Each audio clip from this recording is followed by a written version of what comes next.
We are excited to have you right before you're heading up to Philly. We're currently in D.C. Twig and I will be attending the Trump birthday. Guests of honor. We're guests of honor. Front row seats. Yeah. Front row seats. We'll be wearing our tank t-shirts. Oh. Did you get your Trump tank t-shirt? Oh my God. You love a tank. You love a I'm sorry, Anu. Yeah. It's a hot, we're jumping back in for the first time. What's your actual title? Tell us about what you do at the ACLU. Sure. You're very impressive. I mean, we are very impressed. Thanks so much. I don't know about that. I'm the National Campaigns Director for Immigration at the ACLU. I've been there for a little over 3 years. And basically, I work with our amazing affiliates, our amazing volunteers, our incredible national staff to lead our campaigns that focus on immigration and protecting immigrants. How does it feel being in charge of a policy area that gets absolutely no attention or doesn't make the news? No one really cares. Isn't the fulcrum. Sometimes I wish we could be ignored a little bit. I mean, it's tough, but in all honesty, I'm every day literally in awe of my coworkers. The work that they're doing to fight back against what this administration is doing is nothing less of heroic. I mean, I'm talking about people who are sleeping on their couches in their offices all night, trying to get briefs written, people who in Los Angeles this week, showing up at detention centers, leaving their houses at 4 a.m. to try to make sure people are okay inside those facilities, inside those black boxes. I mean, so yes, do I wish we were being ignored? Sure. But it is an amazing opportunity to just see the bravery and talent of my colleagues. Amazing. We're all kids of immigrants here, by the way. Shout out to our friends that for who us. are behind that label out of LA. But can you sort of walk us through, before we even dive in and get started, there's so many questions that I have for you, but can you sort of walk us through how we get to this moment where immigration is deciding elections across the country on the federal level, on the state level, on the local level, where it is consistently in the news, where it is a source of incredible demonization and dehumanization, both in the treatment and the rhetoric around how we talk about other people. Yeah. And that seems really confusing from a policy perspective, even as people who pay attention.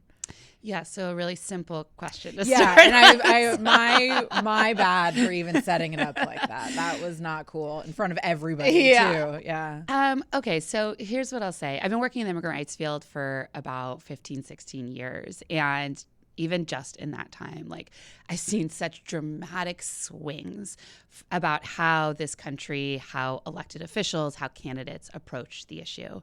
And I was thinking it might be helpful to talk about this through the lens of immigrants who are brought here as kids, or what we might commonly refer to as dreamers.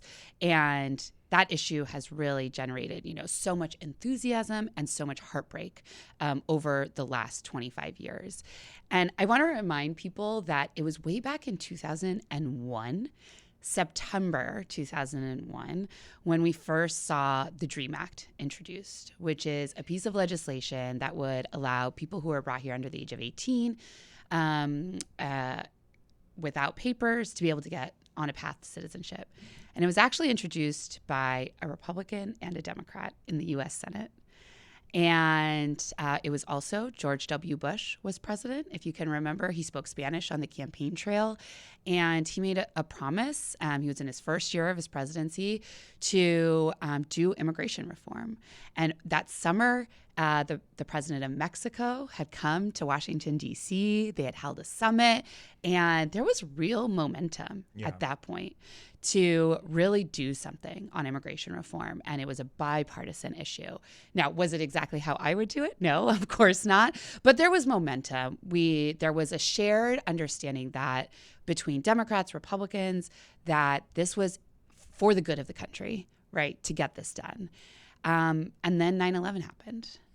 And, among many other, kind of overreactions that we saw, one of them was that all possibility for bipartisanship or even movement on immigration really stalled.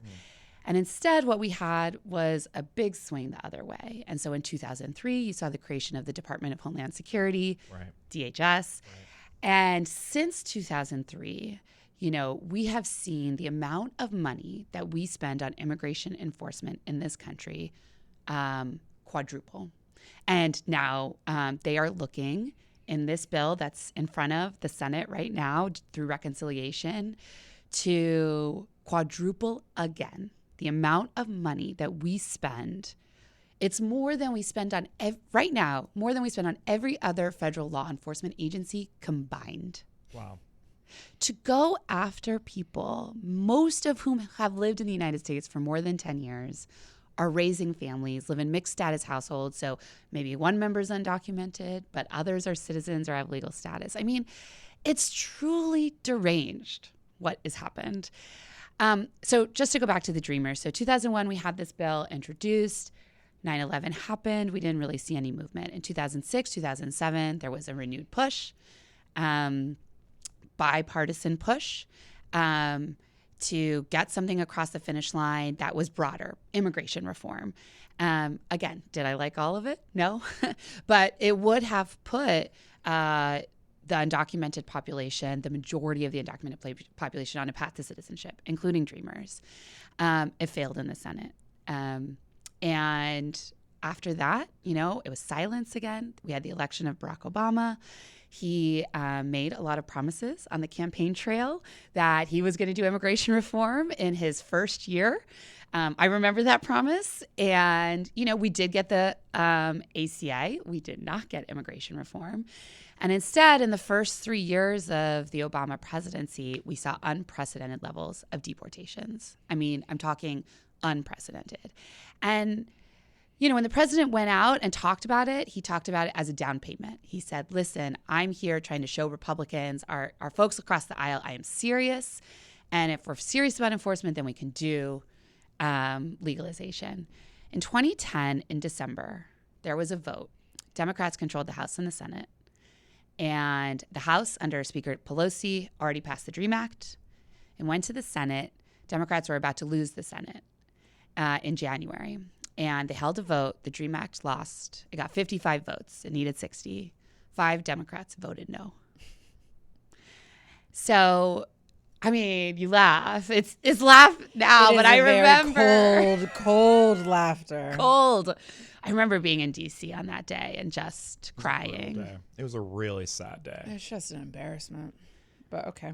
And since then, we haven't really had, to be honest, meaningful attempt. We had sort of an attempt in 2013 after President Obama won the second term, and Republicans across the board, if you can imagine, Sean Hannity on election night said, we got to get on board on immigration reform. We got to do a path to citizenship.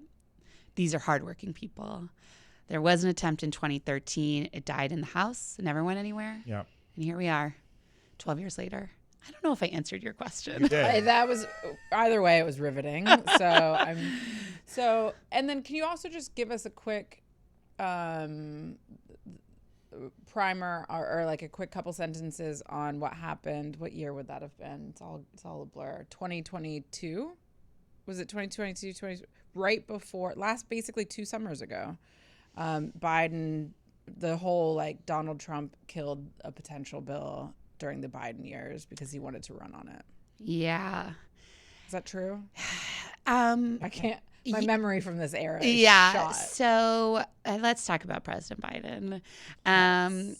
There were so many incredible things that he did in the first few months after he came into the presidency, reversing so many of the horrible things that President Trump had put into place that were really important and made people's lives better. He also created an incredibly important legalization opportunity for people from countries like Cuba, Haiti, Venezuela to be able to come to the United States legally under something called the CHNV program, which unfortunately President Trump just terminated. What he did not do, and what the ACLU actually sued him over, was protect the rights of asylum seekers. And so, we have laws in this country, domestic laws that we passed in the 70s and the 80s, international obligations that we agreed to post-World War II when the whole world said never again, right?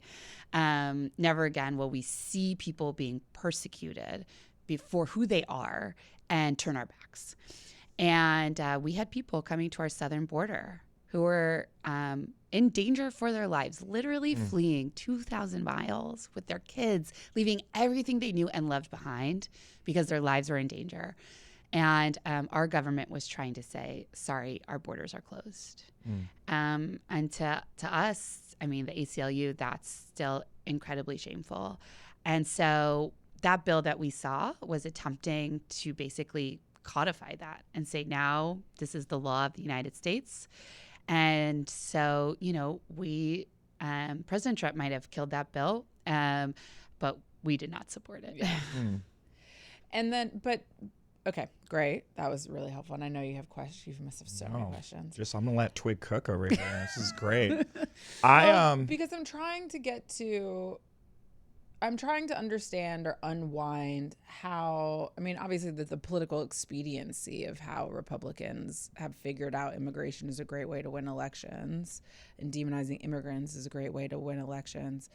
But the kind of tone of a Republican Party in 2001, like, is it only Donald Trump, or has there just been like a broader shift on the right in general around we need to pass to citizenship, we're out here speaking Spanish on the trail, and then now, like, you know, rapists and drug dealers and golden elevators? Yeah, so when President Trump made that speech, when he really set the tone for how he would be approaching the issue of immigration, I think a lot of us hoped that the better angels of folks in his own party would prevail. People who had long talked about how important immigrants are. Yeah. They're the lifeblood of this country. You know, how much they contribute. I think about my parents. I'm sure you both can think about your own parents.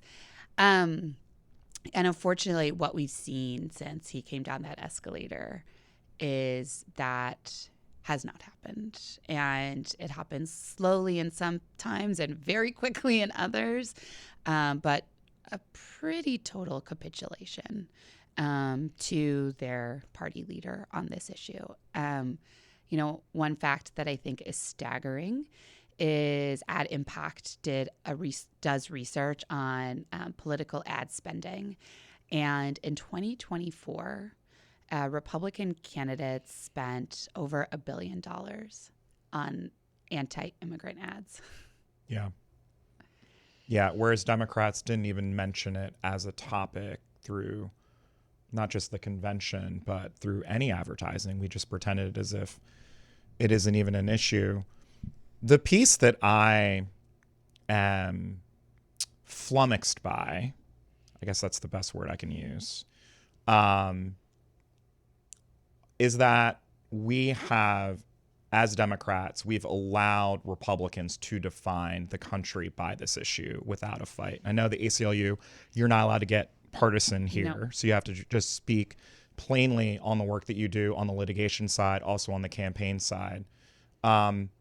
The work that you guys are doing right now with storytelling, I'd love for you to jump into, because you're talking, Twig and I are, this is what we keep saying time and time again, that we have failed to humanize the issue. There are millions of undocumented families. Republicans demonize them every single day. Democrats pretend as if they don't exist. And the fact that the ACLU is now telling these stories, especially in this moment where it's scary. I mean, it's a really scary moment for millions and millions of families. So do you mind just talking through what's happening and how people can get involved in this moment? Totally. So we have this incredible storytelling project. You can go to our website, and if you just search ACLU storytelling, where if you are an immigrant, or, you know, if you work with immigrants, if you're a doctor who can talk about the toll that family separation places on kids, if you're a teacher that can talk about the toll that it plays on citizen kids who have their best friends, you know, just ripped out of the classroom. if you are a social worker that can talk about the mental health toll, like, we want your stories for that very reason. Because the truth is that what the administration is doing to immigrant families and communities doesn't just hurt those families. It hurts everyone who loves them. It hurts the communities that they're living in. It hurts the jobs where they work. It hurts the kids they go to school with and the soccer teams that they're on, and we think it's so important to tell those stories. And I just want to circle back because folks probably know about the Deferred Action for Childhood Arrivals program, or DACA, that President Obama implemented in June of 2012. We actually just had the anniversary. And partly the reason that happened is because young people showed so much. I cannot even think about the courage it took to come out of the shadows and tell their stories in a moment when that was not as prevalent, right? And you had feature stories on the cover of the LA Times following undocumented students. I remember going to UCLA who did not qualify for financial aid, were just working, trying to go to school, had gone to elementary school in the United States, in California, in LA, and just trying to build a life for themselves. And how scary that must have been. And it was because people like that told their stories across the country that they protested in front of campaign offices, that in front of the White House as well. In front of the White House, that people started calling President Obama, important people started calling President Obama the deporter in chief. That those are acts of bravery. I just really want to honor that. And so we are trying to live up to that, like the path that they have laid, and tell those stories. But we also recognize that now more than ever, people are vulnerable. And so we're really looking, how do we tell stories without putting people at risk? How do we tell the stories of the impact of people being ripped from their families? Well, I think that's such an important point, like the positionality of your power in any given moment, right? In the way that not only was the media landscape different and the stories of dreamers could break through, young undocumented people, but also the likely harm that would come to them, that the likelihood was much lower that you were then going to see a cosplaying, cabinet secretary show up outside of their school in a full bust down to rip them, to like make a spectacle of them in their lives. So, I mean, if she can do it to a sitting U.S. senator. This is what I'm saying. It's unbelievable. I know this is what Senator Padilla said yesterday. And as someone who's from California, I'm like still shook seeing that video. Like, it's hard to watch. And as he said, if they're doing this to me, like, imagine what they're doing that we can't see. Yeah. Right. Well, and even the brazenness, like how brazen and how convinced of your own impunity do you have to be to do that when there's tens of there's cameras everywhere. You're on camera. They knew they were being recorded. They knew that it was going to be on TV. They knew that it was going to be all over socials and all over the internets. Plural. And that's part of the agenda, right? Like the story, the reenactment of cops is like part of the point. It is not a PR mistake that they have made. It is part of the spectacle and a way that they are wielding power in this moment. And so I think that what you just had to say around the secondary, tertiary, just the auxiliary people who actually have much more power in this moment, the doctors, the coaches, the teachers, the family members, the friends, the neighbors, the fellow parishioners, like whatever your relationship is to someone who is in a much more vulnerable position than they would have been a generation ago. Yeah. Like, it's a great opportunity for you to step forward. It's a great opportunity for you to be at the forefront as someone who's willing to tell a story or to, make advocacy a part of your daily life on behalf of the people that you share your life with. It's tricky because we were talking backstage before we came on, the senator's moment is, I feel like, emblematic, which is they want people to be afraid. Yeah. That was not a mistake. No. They want people to be afraid that, yes, if they can do this to a U.S. senator, imagine what they're going to do to you. Yeah.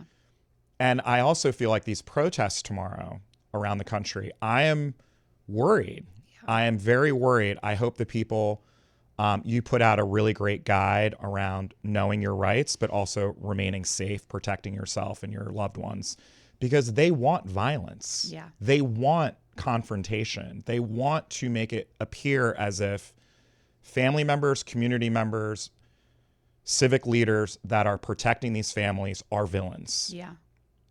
And the more violence that there is, the more that they win that narrative. Yeah. And so I just hope, and I know that the fact that the ACLU is leading on this, God bless you guys, the fact that there are so many organizations that are, it's not just the ACLU. No. There are, I don't know, 80, 100 different organizations that are a part of this. It's so exciting. What are you feeling like? What does success look like for you from the No Kings effort? I know it's just the first day. Does this continue? Are there more actions? How can people get involved after tomorrow? Oh, I love this question. And I want to say it's not the first day, right? Like, that's true. Great, good point. Have been very good point. Out there. Yes. Like, I'm so proud to be an Angelino in this moment. Yes. Like, yes. People protecting those protests started because ICE was trying to rip community members away, right? Yes. And Angelino said no. But leaving that aside, people have been out. Yeah. We have been hosting, ACLU has been hosting town halls in congressional districts and seeing hundreds and, I mean, at this point, thousands of people coming out, sometimes in the negative degree weather, to make sure that they are registering their opposition to what's happening. So there's over 180 organizations that are doing No Kings, planning No Kings events. There's over 2,000 events happening across the country tomorrow, which is slightly mind-boggling. And I just want to say on the Know Your Rights piece, 100%, just this week, we have trained over 40,000 people in knowing their rights, how to stay safe, how to keep their community members safe, how to record interactions with law enforcement safely in a way that is respectful, but makes sure that we can hold people accountable, right? That is an important part of this. And we want this to keep going. So I can speak for the ACLU. We are doing popular education. And everyone who signs up for No Kings is going to get the opportunity to sign up for an online or in-person training on how to know your power and how to exercise your power. And we are working with our affiliates in cities and states to pass legislation at the local level to protect residents. We are organizing to fight back against this bill that is in front of the Senate that would gut Medicaid, that would just absolutely gut Medicaid and have such an impact. What we're thinking about is people who are disabled. I mean, the impact that this will have. And so how can we make sure that our senators know that they cannot do this and we will remember? There are so many ways. I mean, August recess is coming, right? Yeah. Members of Congress are going to be in district, in their hometowns for a month. We better make sure that they hear from us loud and clear. You put out a pretty staggering number, which is in 2024, the right spent $1 billion on anti-immigrant media ads and just in total, narrative. Do you have any idea how much, if anything, is being spent on pro-immigration ads content of any nature? Because the reason why I ask is, I think you're exactly right. We need people in the street. We need to meet a threshold, but we also need to do the cultural work that allows people to feel safe, to see a story that is about the efficacy, the importance, the urgency, and the safety of participating in mass scale demonstrations in a time when people are really scared and when the White House is literally sending documentary crews all over the place to capture the one scene that goes slightly awry, to capture graffiti and blame it on rioters. They are Waymo's on fire. Yeah. Right? Los Angeles is aflame. They are doing such a good job. Yeah. And it is, this is my like drumbeat here at Twig and Jenkins, which is my desperate, urgent, like chastising of the left and the Democratic Party and any progressive organization to like get their shit together and start producing content to support all the people on the ground, to support all the things we're trying to do legislatively. Like there should be videos accessible now. There should be a social media campaign now about August recess. Right? Something for the girlies, something that's hilarious, something that's catchy, something that is for senior, something that's very like a 60 Minutes, in the style of a 60 Minutes, like raising Barbara Walters from the grave to have her talk about like, what are we doing? And am I not seeing it? Are you seeing any like sort of large scale engagement of media that feels like it would put some wind in the sails of everything you're trying to build? I don't know if we are or not. I mean, you're not seeing it, so clearly we're not, right? I don't know about that. I mean, well, I think we do. I think we do. I think that if it was out there, you would see it. Yeah. But I want to highlight a few things. I mean, one, I don't know if you did see the 60 Minutes segment that they did about the unconscionable action the Trump administration took when they sent 238 Venezuelan men to a torture prison in El Salvador. Maybe at the direct, contradiction to a judge's order. We are in court arguing that right now, and I'm so incredibly proud to be with colleagues who are arguing that right now and who are preventing more people from being sent to a torture prison in El Salvador. And 60 Minutes did an incredible segment on that. And I think, to be honest, most Americans probably cannot empathize with who these men are. And that 60 Minutes segment took us a good way there. I think that's right. Yeah. And I think it goes back to humanizing people and also understanding, like, what are the limits of our humanity, right? Like, what can we just even if I don't know you, I don't understand you, like, what can I absolutely know in my heart is wrong? And I do think we need more of that. And we're trying. And I think tomorrow's protest is like, it's going to be such a huge step in that. I hope it's everywhere. I think it's going to be everywhere. Yeah. I mean, I think that's such a good point. I feel like one of the things we have to do, though, is also start, and I don't put this solely at the feet of the ACLU, not even mostly at the feet of the ACLU, to be clear. But one of the things that I think I did see that 60 Minute segment. One of the things I think we have to do is also start articulating a more proactive vision of of the positives, right? So it's not just about like, isn't this harm that's being done such a horrible thing? It's also about presenting a vision of what the positive, of what we're protecting, of who we're protecting, of the, like, we have an opportunity to keep this intact as opposed to have vengeance or fix something that's horribly broken. I think so many people, the average American and just like basic human psychology, will see something like the torture prison and it's just like, I don't know what to do with that. Like, and I don't, what do you want me to do? But if it's, hey, that kid on your kid's soccer team is amazing. Like, her parents are like, why don't we make sure she gets to stay? People are like, that I feel like I can engage with and I know what to do. And it might not be the most sophisticated of human impulses, right? I think you're much more likely to spur people into action if you offer them a more proactive vision or something to protect versus like something to have,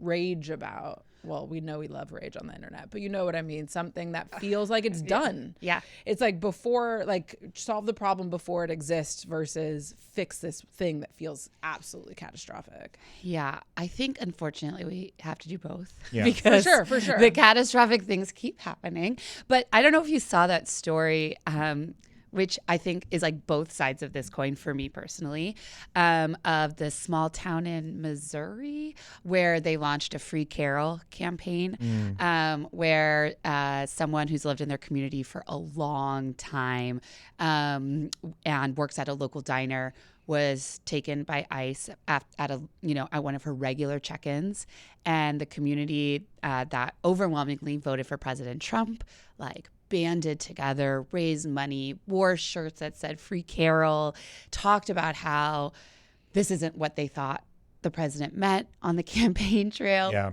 And, in some ways it's rage-inducing, and in other ways I'm just like, incredible. This is what we have to have happen, right? Like, people have to understand the human impact, and if that means it has to happen to someone they know, like, okay, well, let's start talking about that. Right. Yeah. Now it's like, where's the mini doc for that? Well, that yeah. we're, like, pumping. But here's the thing, though. I think that there's, I love that example. There's also another example of the woman who ran Latinos for Trump. Did you see this woman who has now come out and said, I shouldn't have supported Donald Trump because of how it has affected her and how many people she knows that it's been affected by. But this is just, I don't know, like, speaking for someone who, and I bring them up on every pod, so I apologize, mom and dad, but like speaking for someone who has Trump-loving parents who watches Fox News every single day, it's not just the ads. Like, you're mentioning $1 billion in political advertising. We're talking about 24/7 demonization of undocumented people and the fear mongering. And I think Stephen Miller's brilliance and Trump's brilliance in making this seem like all they're doing is getting rid of criminals. It's all they're doing. All we're doing is getting rid of criminals. We knew that was bullshit from the very jump. Yeah. We're seeing it in real time in this moment. Yeah. But we still have a right-wing ecosystem that will do exactly what Carrie just said. They're going to focus on the Waymos on fire. They're going to focus on the Mexican flags. And they're going to focus on the 2% of the people that they're rounding up who are actual criminals. So what can we do? I think that ACLU is doing all this litigation to protect families. But I also feel somewhat paralyzed because I feel like it's not enough just to say the facts. Yeah. Do you know what I mean? Yeah. Like, I think Democrats or neo-libs, however you want to describe us, we always think, like, if we just tell people the facts, then they'll understand that these aren't all criminals. These are just regular people trying to live their lives. Well, Barack Obama made a down payment on enforcement. So it's all fixed now, right? It works. Yeah, this is the thing. And by the way, here's the other thing, right? Like, at the time when I worked for President Obama, that seemed like logical sense. From a political strategy, when we were all working for him, that seemed like a practical political strategy. Let's enforce the border. Let's bring these Republicans on board and let's get it done, right? Because it's very hard to have a conversation with anyone if there is this fear that millions of people are crossing the border illegally, right? So the challenge is like, go for it. A little icing, though. Oh, is that a slightly different? Is that a metaphor? Icing? Oh no, yeah. Oh God. Not glazing. Oh no. God. Dad joke. God. Oh God. And yeah, I would say that to me, on multiple issues, one of the failures that I think continues to one of the failures of the Obama era that continues to pervade the Democratic Party is like a fundamental acceptance of the reality as it exists in the present. Not what we want it to be, but what it is. Right. And I think that there was an early case to make early in the first term that the President Obama's thinking around this down payment that like you give so that you can get made sense. That deteriorated almost immediately. Like the political conditions that would support that way of thinking deteriorated almost immediately. And yet, even at the end of the second term, Valerie, the president, people would be like, the fever's going to break on the Republicans. The fever's going to break on the Republicans. And I remember sitting in those meetings, they'd be like, what are you talking about? What on earth would give you that impression, and we continue to operate and make have a political calculus that is rooted in the idea of what should be as opposed to what is. Agree. And I get They're like it. the We fevers. want the fever's gonna break. The fever's gonna break. How many times did Valerie tell us the fever was gonna Yet break? simultaneously, Donald Trump was calling Barack Obama like a Kenyan, right? Like the fever's And gonna break. Mitch McConnell was like, "No, it will not. Yeah. The fever will not break." Right. And we're like, "No. The fever's gonna break." And Yeah. Mitchie is like, "Bruh, It's not gonna happen. ain't gonna happen." Maybe one like small, like I think a lot of people who don't work in immigration, don't work in the field, oftentimes think like, well, yeah, like the economic benefits. Like just talk about the economic benefits, and you'll get everyone on board. You'll get the Chamber of Commerce on board. That was the plan. You'll get business, people who are backed by business on board. And it really underestimates. And I could see why that feels like it's a compelling narrative. Yeah. But it underestimates racism. Yeah. It underestimates fear. It underestimates xenophobia. It underestimates a lot of things that play such a pervasive role in American politics. Yeah. Yeah, and I think it also underestimates like the lived experience of what people see with their own eyes, which we just love confirmation bias. Like we're just simple baby little creatures that love to over-index what we see and project it onto the entire world, right? Yeah. And if I'm in Lorain, Ohio, I'm an Ohioan. If I'm in Lorain and the makeup of job sites, the makeup of crews, of restaurants, of factory floors looks radically different than it did 15, 20 years ago, you cannot convince me that the argument the right is making that they are coming to steal our jobs is not true. Sure. They're like, you want to talk to me about some broader economic stuff that like I can't wrap my head around a number that big. Like that doesn't, it's just not, it defies logic. Now, what we're not pointing to is like, if you just look over here, like, hey, my G, you do not want to work in a pork processing plant. Let me tell you that. So we'll start there. Like you opted out of that job first before someone came in to fill it. And second of all, like, here's all these other things that have opened up to you. And so I also think that there's ways that an economic argument could have worked, but not in the way that we want to tell it. Again, it's like the Bidenomics thing. It was just like, no, the economy's great. And it was like people are walking around, like maybe at the meta level. Sure. But until we get back into that like very visceral, personal story that feels tangible to people, we're going to be in trouble. I'm going to ask a tough question. I'm going to channel my father. Oh boy. So I am Walter Lincoln Jenkins. I grew up in segregated Oklahoma City. I watch Fox News every day. And Fox News tells me that there's all of these illegal people in the United States. And I am sympathetic, but I just want them gone because that's what Donald Trump wants to do. He just wants to get rid of them all. How would you start the conversation to Walter about, one, the actual number of undocumented people in this country? Number two, what percentage of those people are actual criminals? And number three, if deportation and what that looks like, the extraction and separation for families is not the solution, what is the solution? Okay. Do you want a pen to write down her answer? Yeah. Going to Jersey later. Yeah, I'm just gonna also pretend I'm just gonna hoof like my dad too. As you're giving it to me, I'm just gonna be like, I'm gonna hate every answer you're giving me. Okay, great. Love this for me. So here's the thing. I don't think I would start with answering any of those three questions. I like it. I think I like it. I think I like it already. I think what I would want to know from your dad is, what is he really afraid of? Yeah. And is it a fear that he is feeling for his own safety, his family's safety, whether that's economic, physical, his community? Like, what is really driving it? Yeah. And how much of that is Fox News propaganda that we can try to slowly untangle, understanding that will take time, but to really like get at, okay, what are you afraid of? Because if you're worried about your safety, let's talk about community safety. Let's talk about what really works. And let's talk about where you think better investments need to be made Right. and why those investments aren't happening. Okay. So I think it's less about talking about how to get rid of people or what even the emotional, physical, human toll is of deporting 11 million people, and really trying to get at the fear that people are feeling. Yeah.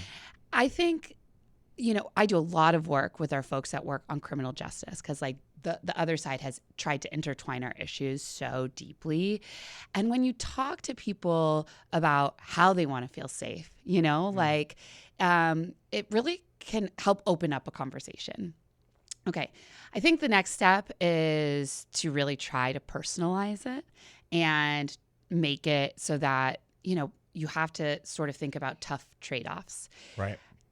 Is this the most important thing, Dad, you think is facing the country right now? Like, what are your other priorities? What else do you think are you struggling with? Do you see your family members struggling with? What else do you think that our country should really be prioritizing? I know that I really get shitty health care. Sorry, can I?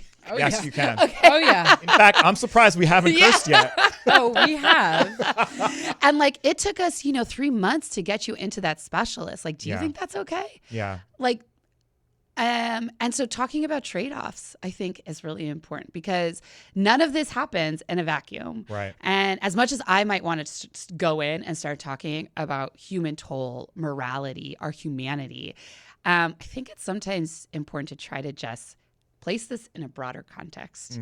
Like while they're doing what they're doing in LA, what aren't they doing? Yes. Yeah, exactly. Yes. Like while they're cutting $800 billion from Medicaid is that what you want in order to fund what they're doing in LA, what they're doing to Josie down the street, what they're, is that what you think this country should be? Like, Yeah. I think maybe starting there. It's not a. No, I love it. That was good. fantastic. That was I know really we have good. to wrap up here in a sec. But to that point, the New York Times on one of the daily episodes, which I don't listen to all that often, but I listened to it the other day, and they had a reporter do like a ride along for a DHS for ICE God. raid. Did you see that Dr. Phil was in LA? Oh God, I can't with Dr. Phil. But one of the things that I thought they did well in that episode, we were just like, okay, so there's like 12 people here. We like accidentally rounded somebody up. Right. We've been stalking this one person who has not done it was just they did a good job of laying out the extraordinary expense of resources that are going into deporting like 2 people at a time. Yeah. Right. Just like there's tactical gear, there's Humvees, there's like a representative from state, a representative from justice, just like for like one guy. And there's video cameras. Whose and brother- there's Christy Nome, Yeah. trying to film it all. whose Yeah. brother happened to be there. So we're going to arrest him too. So like now Yeah. we have 2 people Well, Yeah. for like, how much was today? Like $100,000? Like, did you see the video of the disappearance of Rumyesa Ozturk yeah. outside of her apartment? I mean, there were 6, 7 people there In frame. Yeah. in frame that we saw In True. frame. that we saw True. to arrest and detain one woman. I mean, it's horrific. It's ridiculous. It's But so the hard cruelty, the cruelty is the point. The cruelty right? is 100% And the point. Make people so afraid. 100%. Like this is what they want. And that's the other part. I guess we'll end on hopefully a hopeful note. Because Stephen Miller, that's how you're starting. your No, hopeful? well, let me finish. That shithead, that just arrogant, like petulant shithead wants Americans to be afraid, wants every immigrant in America to be afraid. And what you guys are showing tomorrow is that we're not afraid. Yep. Right? That the most powerful That's right. way That's to right. stand up to someone who is using fear and intimidation Yes. to silence us is to show that we are not afraid. And to do that, locked arms. Yes. Like This it's is the incredible. moment. Mic drop. This is the moment. And if there's anyone who's been, and I have a lot of friends, family members who've been on the sidelines, like And I'm getting texts from people, like my brother-in-law who lives with me is like, have you ever been to a protest? I I'm like, that. Ethan, yeah, man. Yeah, bro. You know, like, let's Get go. you ready. Let's go. This is the moment because they are counting on not just immigrant families being afraid. They're counting on white people being afraid. They're counting on Asians being afraid. yeah. They're counting on black people being afraid. And you're right. If we're locked arms, like, let's go. We can win. Anu, thank you so much for being No, here. this has been so fun. I Thank you know for you're having getting on me. a train. Thank you for everything that you've been doing. Hope you'll come back. Where should people go? I guess we won't get this out. This will probably come out after It will. Got a lot of big files to the upload. protest. This is true. But is it nokings.org where people can look it up? Okay. And I would just say ACLU, know your rights. I Yes. mean, that's evergreen, right? Like, know your rights. Know your rights before you go to any of these things. And this is just the beginning. Yeah. We got a lively summer, Not the y'all. beginning. It's gonna we're in the be middle. going. Let's go. hot girl protest summer. Like let's get it cracking Let's go. during August recess.